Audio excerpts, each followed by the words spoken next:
Hey, everybody. Welcome to the Too Much on Her Plate podcast with me, Dr. Melissa McCreary.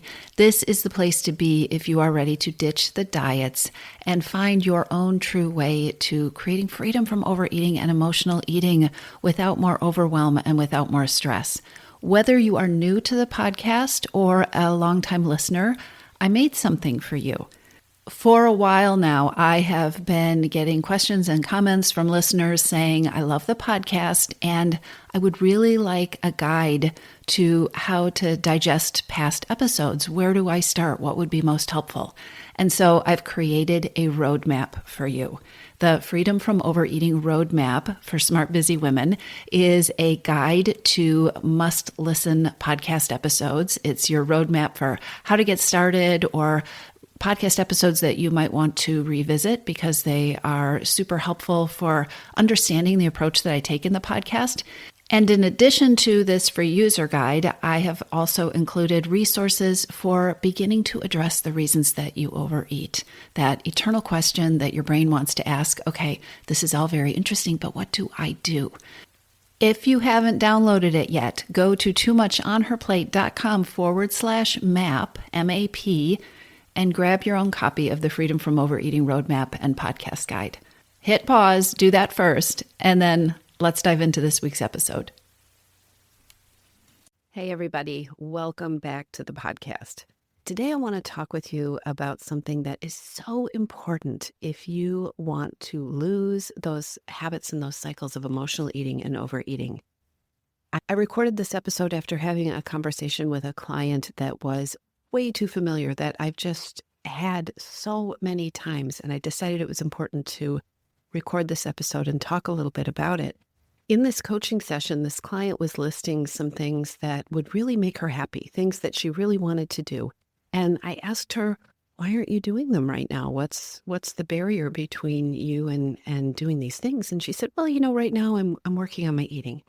I'm doing some self-development. I'm really focusing on that. But after I get this stuff handled and I feel more comfortable, then I will do these things. I'll spend more time with my friends. And, I'd really like to date. And she mentioned some other things she wanted to do. One of the biggest reasons that I do the work that I do and that I record this podcast every week is because I get so frustrated, I guess, at the limitations that I see us put on ourselves. I get so frustrated and I just have to speak out because I see so many smart, highly capable, creative women telling me that they have to be limited in what they're doing, or they have to be realistic when it comes to setting their goals or pursuing their own dreams, or they have to put themselves on hold. I hear so often comments about time. I don't have time right now. This isn't a good time right now. I'd love to join your program, for instance, but I really want to wait until I can devote the time to it. I would really love to do X or Y or Z or simply take a yoga class. But honestly, there just isn't time for that right now. I need to postpone myself. I actually had a conversation one time that was an extreme version of this where somebody was feeling so overwhelmed and overloaded, and she let out this big sigh and she said, in all seriousness, I really want to do these things. I'm going to take time for myself, but I really need to wait 10 years until the kids are out of the house. I'm going to postpone myself for 10 years. Okay, so here's what I want to say. It is so critical to never underestimate hidden hungers. Never underestimate hidden hungers. Because in these conversations that I have had over and over again with women who are telling me how they don't have time, how they can't do this, how they'd love to do this, but they know they have to wait. As they're telling me these stories, in the next breath, I would hear how they're struggling with overwhelm, how they're stressed, how they're tired, how they're putting on weight, how they're overeating, how they're frustrated with themselves because they can't be tougher and stronger and do the right things, how they're frustrated with themselves because they can create a to-do list of the, quote, right things, end quote, that they should be doing to be eating healthier and having a healthy lifestyle, but they can't make themselves do them. Of course they can't, because they don't need another hard item on their to-do list. What so many so many of you are missing. So many smart, busy women, high-achieving women, women who know all sorts of amazing stuff. What so many of you are missing is that if you want to live a healthy, happy life, one of the first things you have to do, the first things, not the last things, one of the first things you need to do is feed your soul and feed your spirit and feed your needs and pay attention to your wants. If you're overeating, if you're emotional eating food that you don't want to eat, food, the junk food, the stuff that you eat too much of, that is just a replacement or a salve or a Band-Aid for the pieces that aren't working in your lives or the hidden hungers that aren't being fed. When you shortchange yourself by trying to ignore or downgrade your goals or your dreams or your passions, it is never going to serve you. And it is going to contribute to vicious cycles with unhappiness and overeating and stress. My advice to you is always going to be, when it comes to setting your goals or dreaming your dreams and creating your vision for your life, you should always aim big. Now, bear with me, because I'm not saying you should overwhelm yourself. You should always aim big. You should always go for what you really want. You shouldn't adjust or downgrade your dreams. You should go for the thing that lights you up. You should imagine the version of what you want that causes you to bust out into a grin. The version that causes you to feel those bubbles in your stomach when you think about it, when you picture yourself doing that thing. You can adjust your timeline if you need to. You don't have to expect yourself to have it tomorrow. It's not about putting pressure on yourself, but always let your goals be technicolor and grand and exciting, and let them be what you really want. Don't downgrade your goals. Pay attention to how you feel as I am talking about this. If you feel a little anxious or overwhelmed, or a lot anxious or overwhelmed, or if you're rolling your eyes about the impossibility of what I am suggesting, take a breath. Don't forget to breathe. If you are feeling overwhelmed or stressed about what you want, about what you'd love, about what would light you up, it is not because your dreams are too big. It is probably because your expectations for what you will do and how you will do it and when you will do it are out of balance with your life. Dreaming and doing, dreaming and taking the steps are two separate pieces. You can dream big, and if you need to, also give yourself permission to act on your dreams in small, sustainable, doable ways. Don't let your expectations of what you should do lead you to do nothing, or lead you to say, I can't have what I want, or I just shouldn't think about this right now, or maybe later. It happens a lot. It happens so often. You tell yourself that small thing won't have an impact. That small action towards what you really want won't make a difference. But since the big thing can't possibly happen, I'll just do nothing right now. And you know what happens? You feel dissatisfied. You feel unsatisfied. You tell yourself those small things won't matter. You tell yourself that walking for 10 minutes is kind of wimpy. It's not what you really should do. You really should be going to boot camp or hiring a trainer or doing cardio and strength 5 days a week. So you either do nothing, or you throw yourself into this frenzy for a few weeks until you burn out or injure yourself or realize, I hate this. Maybe you start off strong with a morning routine, right? But your good intentions for what you're going to eat and how you're going to eat, they get blown at lunch. Taking 10 minutes for lunch, it's not a big deal. But maybe you're telling yourself you really need to do X and Y and Z, or if you're going to break for lunch, you also should be taking a walk and getting so many steps in.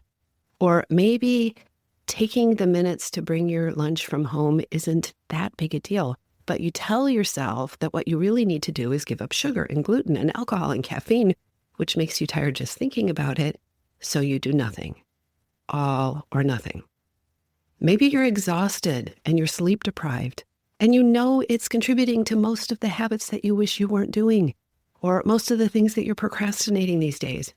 But instead of going to bed 15 minutes early or 20 minutes early because you could do that, you tell yourself that you are better off getting the things done first, right? Delaying your wants, powering through until your vacation in 2 weeks, because then you'll really get to relax. So much of creating peace with food and freedom from overeating is a head game. It's about the head game. It's paying attention to the way we think about things, the way we talk to ourselves, the stories and beliefs that we have about not just food, but about ourselves and about who we need to be and about what we are allowed to want and desire and pursue. In a nutshell, so much of peace with food and freedom from overeating boils down to how you allow yourself to spend your time and energy, where you give yourself permission to spend your time and energy, and where you tell yourself it's not okay. The truth is that so many smart, high-performing, highly capable women are masters at overwhelming themselves. And I'm not saying this in a judgmental way. I'm not saying this because if you hear yourself in this, you should feel bad about yourself because you don't need more of that overwhelm. That's what we tend to do. We tend to then get mad at ourselves and tell ourselves, oh, I should work harder at not overwhelming myself, which ironically is incredibly overwhelming, right? But in the process of being perfectionistic and so ambitious and seeing the whole forest instead of focusing on one tree, I should do this and I should do this and I should do this. And if I really want to be effective, I should add on a layer of this, right? In the process of being so ambitious, so many high achieving women who so want to have a peaceful, healthy, happy relationship with food end up getting nowhere because their plans and their ideas overwhelm them before they start. And because they have this belief that until they do the overwhelming plans and until they execute and achieve these goals with food, they're not allowed to have their wants and their desires and their dreams. Taking action, pursuing the things you want that you desire, that's you starting to feed your hidden hungers. This is you giving yourself what you really need that isn't food. The thing that food and eating and emotional eating are really the substitutes for, the Band-Aids for. The things that food and eating and emotional eating and wandering into the pantry wanting just one more handful of something even though you're not really hungry, the thing that these things are substitutes for. Paying attention to your needs and your desires and your hungers is everything when you are trying to get to the root of your overeating and your emotional eating habits. And taking great, lovely, nurturing care of yourself does not have to be hard. It certainly doesn't have to be as impossible as your brain is probably telling you. And it shouldn't be exhausting. It shouldn't add more stress to your life. If that's the case, it's time to recalibrate. You can set your internal GPS for your biggest, juiciest goals. You can dream big. You can get excited about what it is that you really want, what really lights you up. And then you can also give yourself permission to reach those goals one doable action at a time. And those actions can be small. And believe me, one thing I hear from clients in Your Missing Piece over and over and over again is, oh my gosh, I thought you were suggesting this teeny tiny small thing. I thought it wouldn't even make a difference. And I cannot believe what a difference that small thing made. You can reach your goals, your big goals, your dreams even, one doable action at a time. It can be simple. Fill your water glass. Add 100 or 200 steps to your daily goal. Take that free Hidden Hungers quiz on my website. Take the quiz and then target one area for change. Choose one of the resources that you get when you get your results and take one step that you believe I could be consistent with this.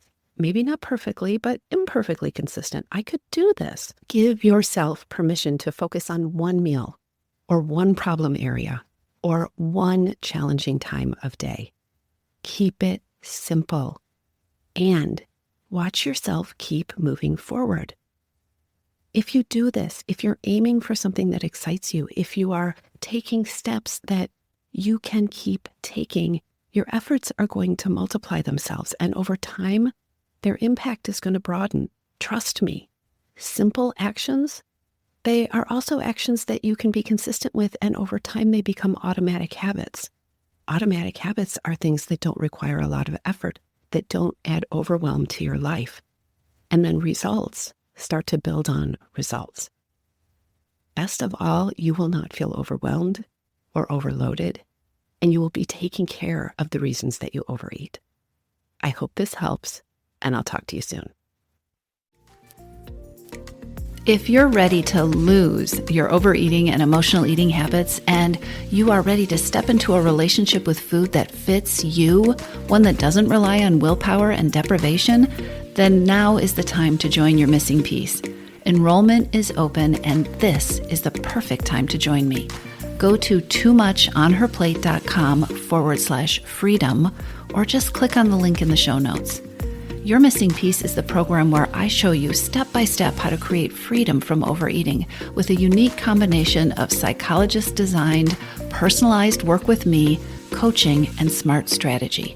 You'll learn how to reclaim your power, ditch the diets, and create results that are built to last. Check it all out at toomuchonherplate.com/freedom, and I'll see you inside.